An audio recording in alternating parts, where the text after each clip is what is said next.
네, 이제 파나메라 4 이제큐티브 뒷자리에 앉았고요. 바로 지난주에 제가 타이칸 4S 시승기 2열 시승기를 보여드렸었던 터라, 그리고 저에게도 지금 타이칸 탔을 적에 그 2열 승차감이 남아있어가지고 더욱더 좀 궁금했었던 부분이고, 사실 파나메라 이제큐티브는 지금 이거 페이스리프트 이전에도 경험을 해봤었고 그때도 4였는지는 제가 헷갈리네요.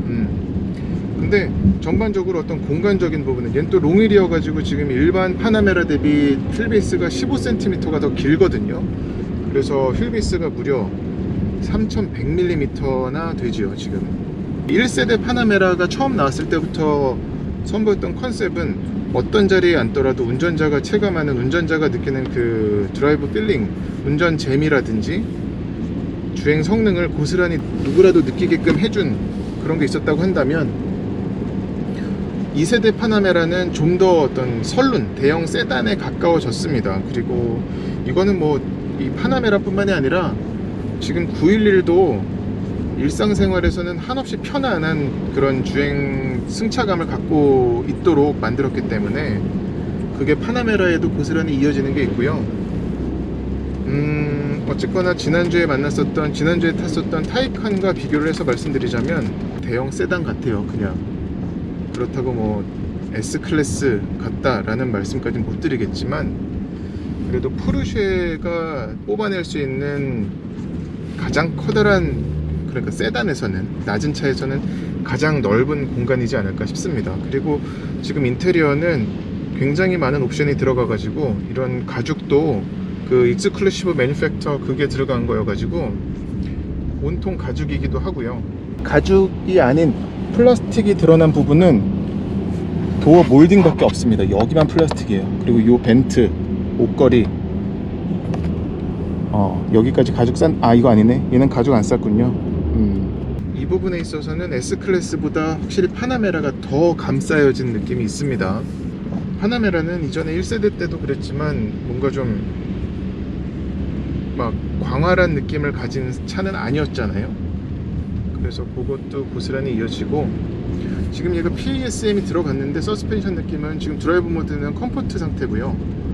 그 상태에선 노면에서 올라오는 그런 진동이나 충격 같은 건 상당히 잘 먹는다고 표현해야 될 것 같아요. 차가 그러니까 엉덩이나 등으로 전달하는 게 굉장히 적습니다. 차가 그냥 다 걸러내는 게 있고, 또 이제 드라이브 모드를 스포츠나 스포츠 플러스로 바꾸면서도 해볼 때 약간 좀 인상적인 부분은, 지금 비가 많이 내리거든요. 얘가 지금 옵션으로 앞뒤 모두 이중 접합 유리가 들어가서 뭐 노이즈 캔슬링 뿐만이 아니라 그 UV 프로텍션까지 다 되는 겁니다. 히트도 다 차단하는 거. 근데 이 선루프 유리는 그게 아닌 것 같아요. 그래서 이 빗방울이 저 앞에 윈드스크린, 윈드실드에 부딪히는 거는 둘째 치고, 저건 사실 이렇게 뿌려지니까 멈춰 있을 때나 서행할 적에 위에 토도도둑 떨어지는 이 소리가 확실히 이 옆유리와는 다른 소리로 들리고요. 근데 뭐 이것도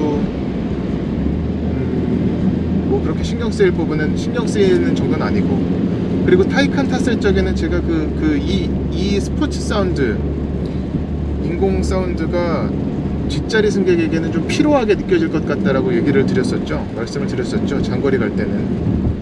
근데 확실히 얘는 지금 배기 플랩 안 열었거든요. 배기 모드는 오프 상태인데도 기분 좋은, 듣기 좋은 소리예요.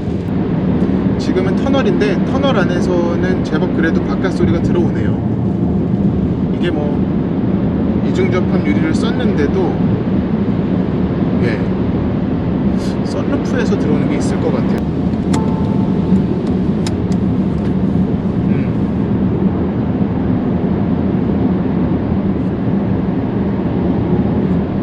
큰 차이는 없네요. 선쉐이드는 얘는 스크린입니다. 그런 판은 아니에요. 타이칸보다 시트는 훨씬 편합니다. 그러니까 타이칸은 제가 이렇게 거의 90도에 가깝게 서 있다고 말씀드렸었죠. 근데 지금 보시는 것처럼 이쪽 시트를 보시면 알겠는데, 뒷자리도 근데 파나메라는 버킷이죠. 버킷 타입의 시트가 들어갔고, 세미 버킷이긴 하지만, 그리고 일체형 헤드레스트를 갖고 있어서 여기도 보시면, 만져보면 이쪽에 들어간 이 내장재랑 스폰지랑 헤드레스트에 들어간 스폰지가 좀 달라요. 이쪽이 좀 더 푹신푹신합니다. 탑승자에게는 좀 몸을 더 파묻고 갈 수 있는 그런 구조고, 허벅지 받침 길이도 굉장히 깁니다. 이 부분 때문에도 우리 장거리 갈 경우에는, 장거리 갈 때는 체중 분산이 제대로 안 되면 그것 때문에도 피로도가 누적되기 마련인데, 이 파나메라 이제큐티브 같은 경우는, 이건 뭐 파나메라 그 스탠다드 버전도 마찬가지인데 시트의 구조는 최적인 것 같아요. 좀 뭐 암레스트도 마찬가지고, 그리고 여기 패널도 그렇고. 이렇게 바람 조절하는 거는 근데 약간 좀 직관적이진 않죠. 요 위에 있는 거를 그냥 만져서 조절해도 되는데 굳이 디스플레이를 켜가지고 이렇게 내려야 얘가 내려가고, 올리면 올라가고. 그리고 2열에도 통풍은 다 들어갔어요. 얘는 옵션으로 지금 다 들어가 있는 차입니다. 그리고 얘는 리어 선쉐이드가 이렇게 나오죠. 지금 여기서 램프 같은 구간이 있는데 몸이 얼마나 쏠리는지를 한번 볼게요. 타이칸 같은 경우는 지극히 안정적이라고 제가 말씀드렸었던 기억이 나는데 한번 보죠. 얘는 그리고 리어 엑셀 컨트롤, 리어 엑셀 스티어링도 지금 옵션으로 들어갔습니다. 얘는 진입할 때부터 그냥 확실히 옆으로 누이는 게 있어요. 지금 접지가 이쪽에 다 생겼잖아요. 예. 타이칸은 이 상황에서도 그냥 상박이든 엄지발가락이든 힘들어가는 데가 없었는데, 엉덩이에도. 예. 이런 부분에서는 아무리 얘가 좀 단단하게 세팅한 대형 세단이라고 한다고 그래도 좌우의 움직임은 있는 편입니다. 근데 뭐 그게 막 엎치락 뒤치락 해서 이렇게 불쾌하게 불편하게 느껴지는 건 아니고, 타이칸과 비교했을 때 그렇다는 말씀이에요.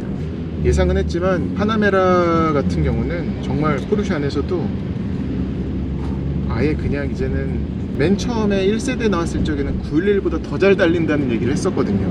너무 그 늘어난 무게와 앞 엔진 그 뭐 뒷바퀴 아니면 네 바퀴를 고를 수 있었지만 그런 무게 배분적인 부분에서 911보다 더 좋았다는 얘기를 했었는데, 이제 2세대를 거치면서, 그리고 또 이 부분 변경 해가지고 새로 나온 파나메라 같은 경우는 더욱더 그런 대형 세단, 고급 대형 세단으로 가려고 방향을 확실히 잡은 것 같습니다.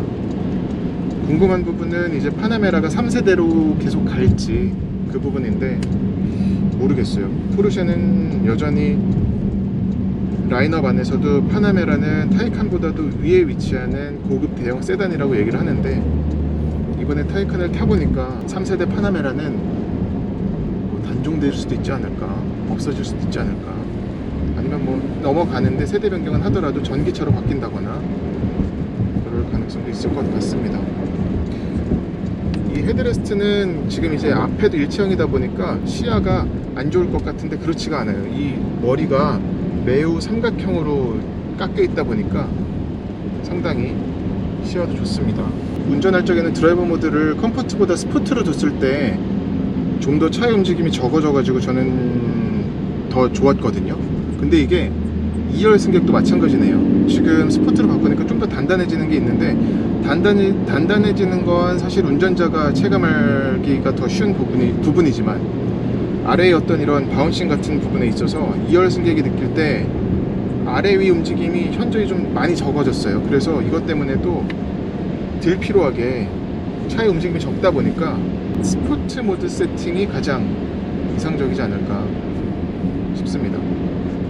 지금 보시면은 이 암레스트가 파나메라는 여기에 있죠. 그리고 올리면은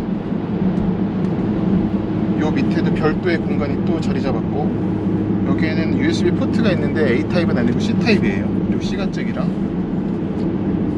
닫히는, 작동하는 건 굉장히 고급스럽습니다. 근데 컵홀더 같은 경우는 여기 있다 보니까, 물론 뭐 세게 고정된다는 거는, 아주 타이트하게 고정된다는 건 좋죠.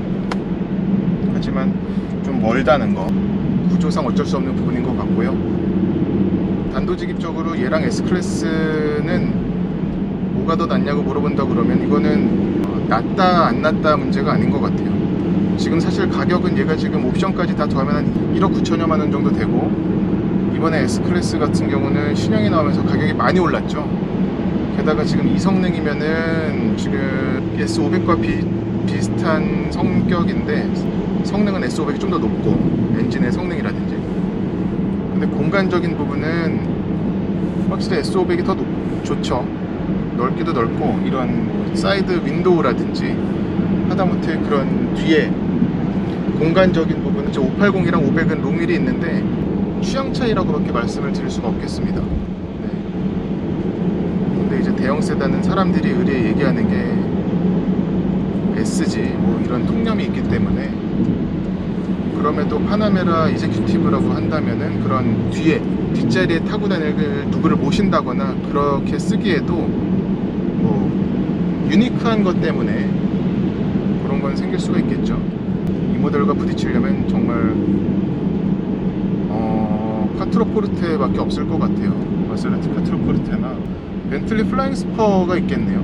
네, 플라잉 스퍼랑, 근데 걔는 또 얘보다 가격이 많이 비싸고 그렇기 때문에, 아무튼 정리하면 S클래스와는 취향 차이고 정확히 부딪히는 마수는 아니다 라는 게 제 생각입니다.